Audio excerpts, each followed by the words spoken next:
Welcome back to the Kroc Center. A little bit of technical difficulties. Hopefully we'll be able to get things all squared away here on the YouTube channel. Not sure if you were able to see it, but Hayden Matulik with his first home run of the season as Doug Loden sees one go down low in the dirt. What you missed, Tyler Schultz saw a full count and struck out swinging against Jake Meyer. So 2 outs here in the top of the first, but not before the Corn Dogs could grab one off the solo home run from Matulich. I'm going to say it consistently. 2-0 outside. Hitter-friendly count for Loden. And if I'm Meyer here, you'd love to see a strike, but you might even want to take your chances with Loden over at first because this is a guy who's leading the league in home runs and looking for the league record 8. 3-0. Big swing and a miss, and there it was. I mean, just missed that. That would have been crushed.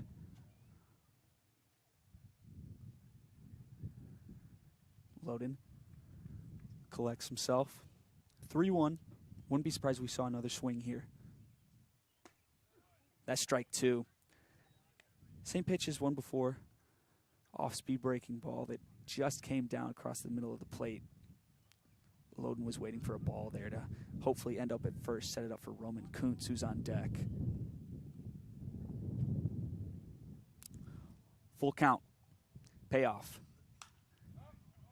That one's popped up by Loden. That is corralled by the Chicago American Giants, so that will end the inning.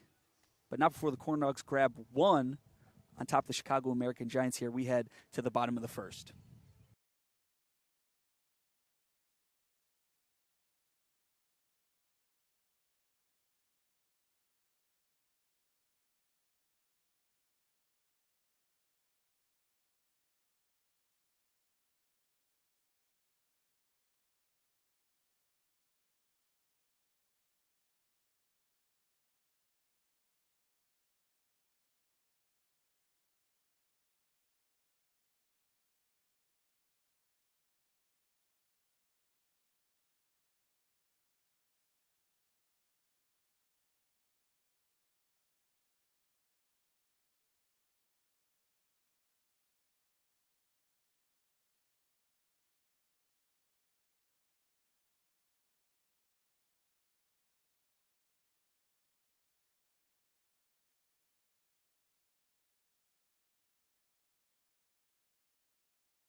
Welcome back, 1-0 Lake County Corn Dogs on top of the Chicago American Giants.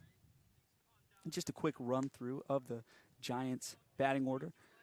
Batting first, Max Bullock, then Joshua Williams, Jaden Cummings, Joshua Carter, Keegan O'Connor, Nate Gazda, Zach Leslie, Trey Walker, rounding it off is Colin Leslie. And as I said before, starting pitcher for the Chicago American Giants today is Jake Meyer. And we're still waiting to see exactly what position each of these guys are playing today for the Chicago American Giants, but we'll figure that out as the game goes on. But what a start to the game, though. Yeah, I mean, home run from Matulich, his first in the year, extends his hitting streak to 5 straight games and continues to hit for not just average, but also for power.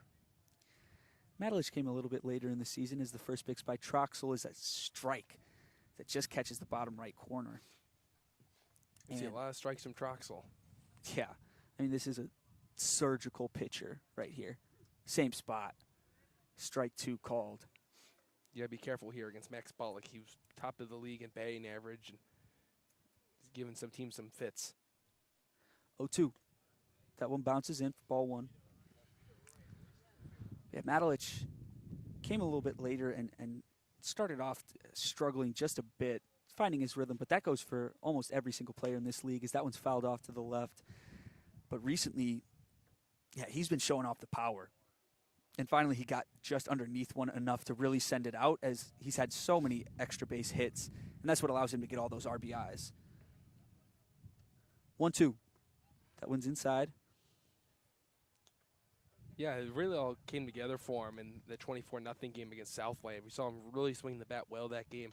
And I think that seeing more live pitching, getting the timing down, and being comfortable at your college field, it's really got Matulich some confidence. The 2-2 is hit right towards Nanfeld over at first. Calls off Troxel, who came in to help, but he gets 3 unassisted. And we are here at the Kroc Center, which is a turf field. It's even a turf mound, which it's interesting to look at, as it looks like a runway coming down the mound. Because even at Southland at PNW, it's an all-turf field, but a dirt mound. Yes. The only other turf mound that we've seen was in Crest and Joliet. First pitch to Joshua Williams is a big cut and a miss.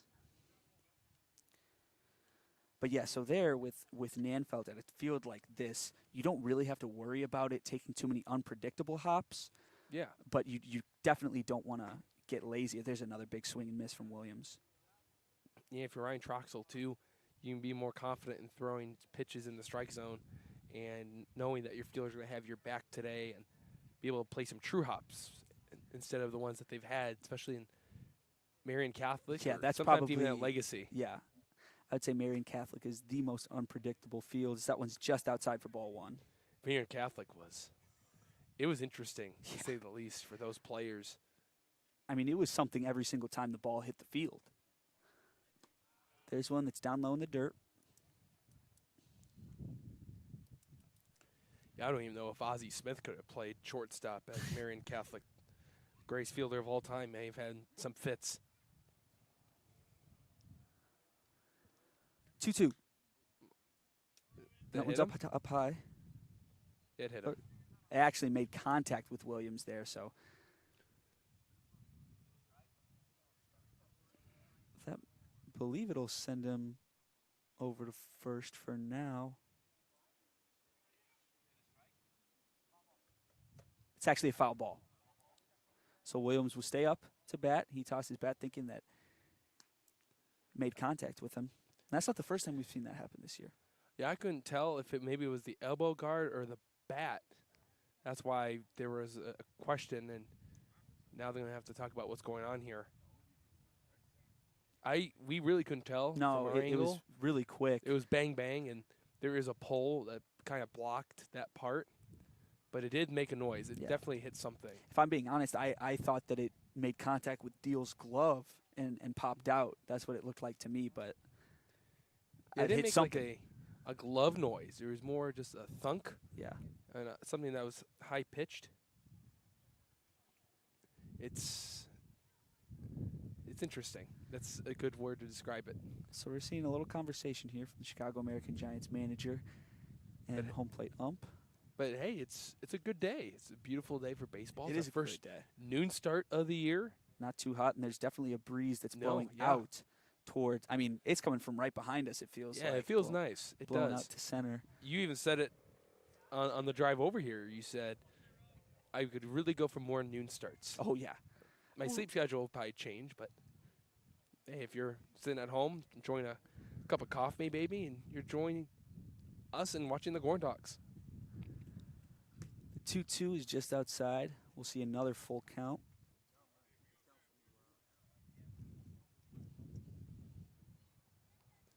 We don't want to lose them. You got ahead in the count.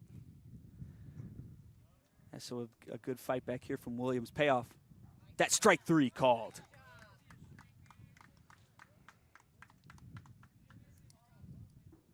And already, to start off this game, we're seeing a couple disagreements from different parts of the field. So we'll see how that pays off. Yeah, that was a close pitch. For Troxel, he really likes to work the corners and not miss down the middle of the plate. That's where you get into trouble, and that's why he hasn't allowed an earned run all year. First pitch to Jaden Cummings is strike 1, right down the middle. And, yeah, with Troxel, he's just throwing – he's so good at throwing strikes where you don't want to hit them. That's down in the dirt for ball 1. Yeah, you call those pitcher's pitches. Yeah. Where it's maybe down and away, and it becomes a very awkward swing for the player, or down and in. If they do make contact, they usually pull it foul.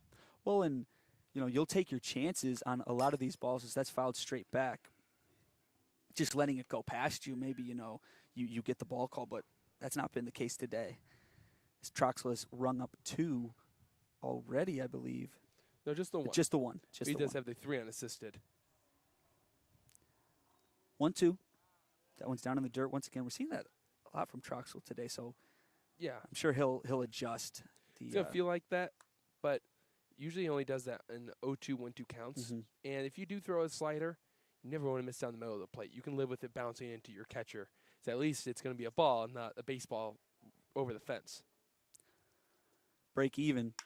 That one's hit towards Schultz at short. He backhands, throws, but it's not in time and up over the head of Donovan Nanfield, who has to jump for it. But so that'll be an infield single for Jaden Cummings. Yeah, it was all speed there from Cummings. He hit the ball hard, and the only play that Schultz had was trying to backhand it because they got on him really quickly, and Cummings knew that. He booked it over to first base, and if it was a good throw, it wouldn't have gotten him.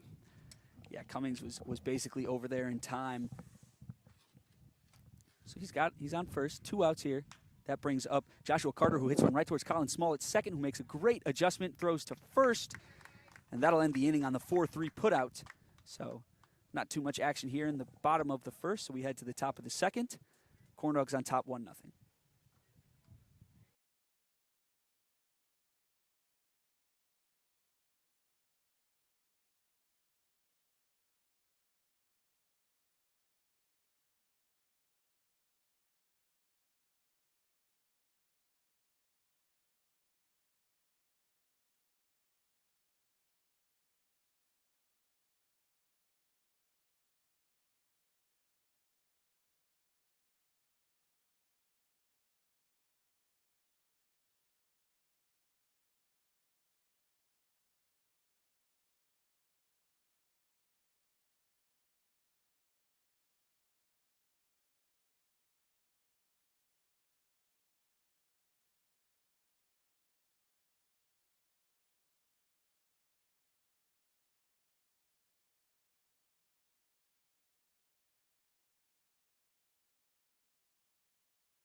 Welcome back, Lake County Corn Dogs on top of the Chicago American Giants 1-0. And here's a quick reminder that Robin Salzadier with App Properties is a proud partner of the Lake County Corn Dogs. Whether you're purchasing a new home or selling the one you currently own, Robin specializes in obtaining the best price in Northwest Indiana. Call her today at 312-671-0034. Also, Athletico Physical Therapy is a proud partner of the Lake County Corn Dogs. We treat you, not just your injury. Visit athletico.com to book